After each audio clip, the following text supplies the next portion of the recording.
Lee Corso does it again. He picks Colorado State and Jay Norvell to win. I told you, he's not only double downing, triple downing on his statements, he's quadruple downing on his statements. He goes to Colorado voters in front of their faces with stickers of Colorado State. And I'm gonna play it right now, but let's put the disclaimer because we don't want watered down ESPN to act like we didn't use fair use. So we got the fair use over here. Let's get on with Lee Corso, the senile fool. What are we wearing here, sweetheart? Are we giving him no fake out already? The Colorado State? Go Rams! Go Rams! Go Rams. This guy. All right, hey, Colorado started the year at the bottom of the charts. Bottom of the polls. Oh, yeah.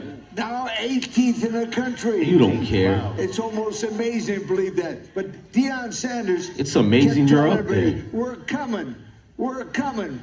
Well, ladies and gentlemen, it looks like to me Colorado has come. He capping. You see who he's saying all this, but you see who he's promoting. You see who Lee Corso is at and what he's doing. And the embarrassing part is that token they got over there, Desmond Howard. He's been on that set for almost 20 years, if not past that. Never got a promotion. They don't really go to him that much for his insights. He's like that token on those educational purpose complexion of protection shows. They always add one of those tokens in there and he go, "Woo, child, Lord, what that man did to you." Like, he one of them type of characters. He's basically useless. But Lee Corso proves again, the good old boys clubs could care less about Sanders, could care less about the motion that we got going towards Colorado and black dudes who look like me who are trying to achieve greatness. It's always a roadblock you have to jump over. You have to jump over the Lee Corsos of the world. And it's embarrassing, but I'm not going to cry me a river here. I'm not a professional victim. We understand dudes like him come a dime a dozen. There's a whole lot of people like him who are doing what they're doing, who got this riff for no reason, no apparent reason other than we know why, because of how Deion looks, and he looks like us, looks like me. And this guy doesn't know why he made an arch nemesis out of Deion. Deion did call him an old fool, but only after 2 weeks of Lee Corso, you know, saying these vehement things towards him in the Colorado football team, and Deion didn't feel good about it. You could tell Deion thought about it and was more assured after he seen Lee Corso refuse to at least explain himself or anything. So Deion said, we don't pay attention to old fools. You feel me? And I agree with him, but I pay attention because I'm watching the tactics of ESPN. They claim to be a show that's for everybody, a show that has, you know, fairness and no biasness in it, but you can clearly see it's a biasness because Lee Corso doesn't have to apologize. He doesn't have to explain himself because he represents and speaks for a whole lot of people who are the complexions of the protection, and they speak greatly and boldly against people who look like Deion. They come in unison as one core group, a community of people who can't stand the people who look like us. And you can't get over that. For this man to go all the way to Colorado and do these antics, and y'all still have him on set, it doesn't make the views go up. Because truthfully, Pat McAfee's show is passing you guys, and the game day show of Fox Sports is passing you guys. Nobody really watches ESPN anymore other than sports, which is football. Let's just get that out the way. Nobody cares about college game day. The only people who care about college game day are those students at that university, the particular universities you guys choose to go to. You can tell Lee Corso didn't want to be part of the team, didn't want to go there. Let's look at that one more time so you can see what I mean by that. He didn't never wanted to be there. This makes him uncomfortable because now you're going to have to sit with Prime and you're going to have to face him. I want to see all that chucking. What is Lee Corso going to do? Let's get on with it right now. Are we giving him no fake out already? Look at Colorado State? Go Rams! Go Rams! Go Rams! Go Rams! Hey, all right, farce. Colorado started the year at the bottom of the charts. Can't even talk. Now 18th in the country. 18th, wow.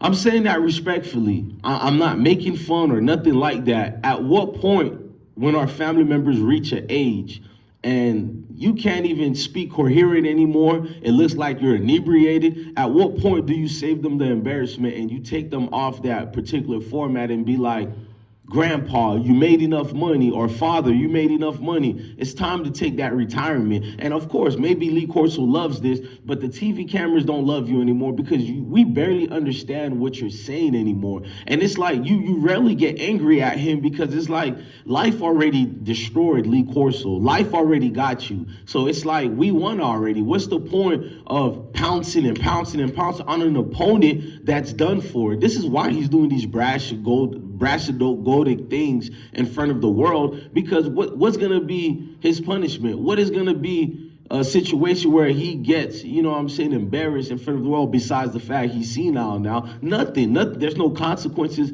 for his actions. Nothing is going to be done. So I'm pretty sure someone is in his ear and telling him, you're doing a great job, keep it up, go against Deion or whatever. Or my bones in my body and the blood that rivers through my body really feels this is exactly how he feels. Men like him felt like this since the beginning they came out their mom's wombs. Men like him have no vital signs that they want to see this change in the Power Five. You know what I mean? Guys like Tom Luganbill, Paul Finnenbaum, mostly all the people who work at the watered down ESPN. And it's not just the folks who work at ESPN, but I speak about them mostly and particularly reasons such as we see the games they're doing to Deion. So it's going to be a good one to see Deion on the show. I want to see if Lee Corso backpedals, which he looks like he's already trying to backpedal. I think he's going to be basically sucking up to Deion. He's going to be saying certain things and trying to be humble, but we already know what it is with Lee Corso. It's too late. It's better said than done. We know who you are.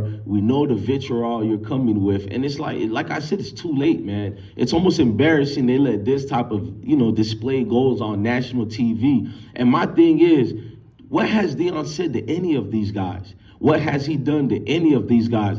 It seems to me every single one of these naysayers that got something to say to Prime, they almost take it personal. It's almost like they want the world versus one man. They want the world almost like how the mobs were during the 20s.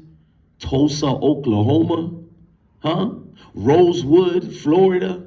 Yeah, you know what I'm alluding to, and it's facts. It's almost that type of mob slash tree slash mob slash rope.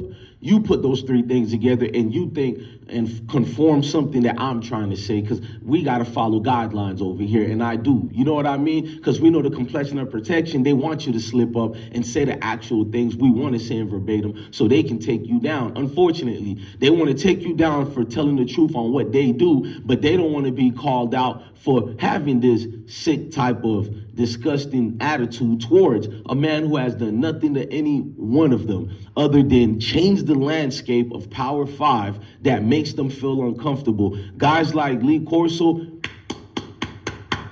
congratulations, you played yourself. Absolutely you did.